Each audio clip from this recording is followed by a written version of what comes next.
fois qu'un homme naît, ou tout ce que Dieu crée, Dieu attache à ce qui naît un ange. Ton étoile, c'est comme ton ange. Une étoile n'est pas seulement rattachée à un individu, même à une ville, même à une église. La position de ton ange dans le ciel, ça ne dépend pas de lui, ça dépend de toi. Ça dépend de ta vie, ça dépend de ton caractère, ça dépend de tes attitudes.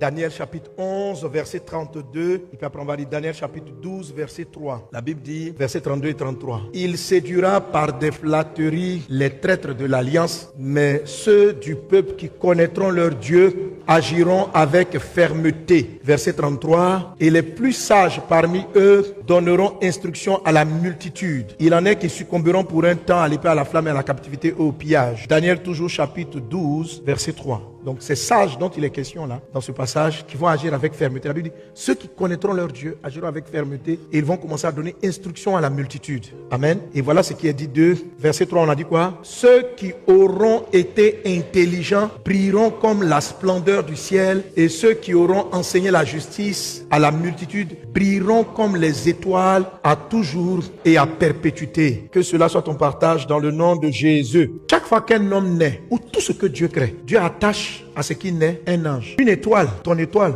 c'est comme ton ange. Une étoile n'est pas seulement rattachée à un individu, même à une ville, même à une église. Lorsque Pierre est sorti de prison, comme il était enfermé, ceux qui étaient dans la maison ont entendu, c'est lui-même qui est venu frapper à la porte. Mais ceux qui priaient pour lui pensaient qu'il était resté en prison. Et quand il a tapé, la nounou est venue vers la porte. Elle a dit, qui c'est? Quand il a répondu, elle a entendu la voix de Pierre. Les autres apôtres qui étaient là ont dit, c'est peut-être son ange. Ça veut dire dans l'esprit, l'ange de Pierre a la voix de Pierre. Ton ange, il te ressemble. Par exemple, quand on parle des églises, la Bible dit, dans l'île d'Apocalypse, écrit à l'ange de l'église d'Éphèse. On n'a pas dit écrit à l'église, on dit écrit à l'ange. Le jour où Vazhonneur est né, il y a eu une étoile. Le jour où tu es né, il y a eu une étoile. Maintenant, la position de ton ange dans le ciel, ça ne dépend pas de lui, ça dépend de toi. Ça dépend de ta vie, ça dépend de ton caractère, ça dépend de tes attitudes. Dieu dit à l'église d'Éphèse, comme tu as péché, si tu ne te réponds pas, je vais déplacer ton chandelier. Dieu n'écrit pas à l'église, il parle à leur ange. Il dit, écris à l'ange de l'église d'Éphèse. Si tu ne reviens pas à ton premier amour, je vais te vomir. Il dit à l'église de Laodicée, parce que tu n'es ni chaud ni froid, je te vomirai de ma bouche. Ça veut dire le comportement des chrétiens de Laodicée avait une incidence sur leur ange. Donc une église qui se comporte mal, leur ange s'éloigne de Dieu. Autrement dit, leur étoile s'éloigne de Dieu. La Bible dit, l'ange des enfants voit la face de Dieu. Ça veut dire quoi? Que l'ange des vieux.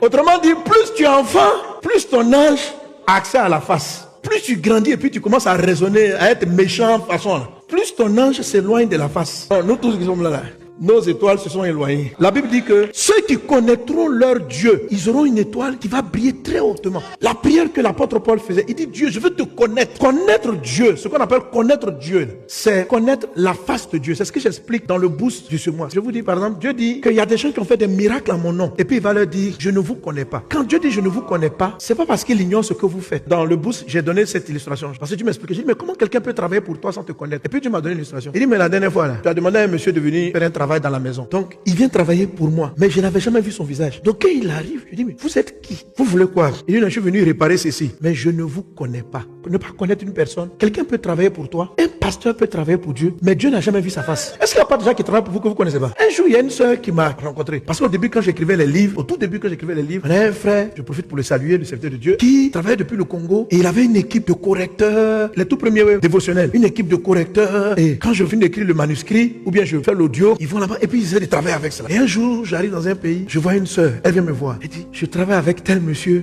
je salue le pasteur, il s'appelle Katankou, et j'ai travaillé sur votre livre. Donc, elle a travaillé pour moi. Mais j'aurais pu dire, elle peut dire, c'est moi qui ai corrigé telle faute là. La formule là, c'est moi, j'ai fait ça. Mais je peux lui dire, je te connais pas. Je t'ai jamais vu. Donc, elle a dit mes paroles sans que je l'ai connue. Toi et moi là, on s'est pas vu. Pour connaître une personne, il faut que tu aies vu sa face. Si tu écoutes l'audio d'une personne, tu ne la connais pas. À moins d'avoir vu sa face. Je vais vous expliquer ce qu'on appelle que chercher la face. Donc, les chrétiens étoiles sont des personnes qui connaissent Dieu. Ceux qui connaîtront leur Dieu seront des étoiles qui vont briller et qui vont donner instruction à la multitude. Je viens prophétiser que la distinction divine, c'est que tu sois une étoile qui brille. Mais un chrétien devient étoile brillante plus il connaît Dieu. C'est pourquoi l'apôtre Paul, malgré sa conversion, peut dire dans Philippiens que je regarde toutes choses comme une perte à cause de l'excellence. Tout ce que je désire, c'est de connaître Christ. Connaître Christ. On avait dit, mais toi qui as écrit tous ces livres, tu ne connais pas encore Christ. Il dit, on ne finit pas de le connaître. Donc, ceux qui connaîtront Dieu sont des personnes qui, lorsqu'elles prient, elles sont constamment en train de demander à Dieu, montre-moi ta face, je veux te connaître, je veux t'aimer, je veux te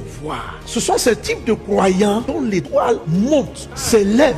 Donc, ce que j'ai expliqué depuis le début, c'est que tu es né quelque chose. Alléluia. Et ton étoile est née. Mais la position de ton étoile dépend de ta vie. Et l'étoile, c'est un ange. C'est quoi l'ange d'une personne? Il y a les anges en général. Et puis, il y a l'ange de quelqu'un. Comme on dit l'ange de Pierre. On dit l'ange des enfants. C'est-à-dire qu'il y a un ange qui est affecté à toi. Est-ce qu'il existe avant toi? Je ne sais pas. Mais ce qui est sûr, lorsque un roi naît, son étoile naît. Et la Bible dit que Jésus-Christ fait de nous aussi des rois. Les mages disent, où est le roi des Juifs? Parce que nous avons vu son étoile. Donc, ils savent que c'est un roi parce qu'ils ont vu son étoile. Or, les textes disent que Jésus-Christ a fait de nous des rois. Et lorsqu'on va dans l'Église d'Apocalypse, on se rend compte que les chrétiens sont des étoiles. Pas que nous-mêmes on est étoiles, mais c'est comme si dans le ciel, notre ange est étoile. Est-ce que quelqu'un est avec moi?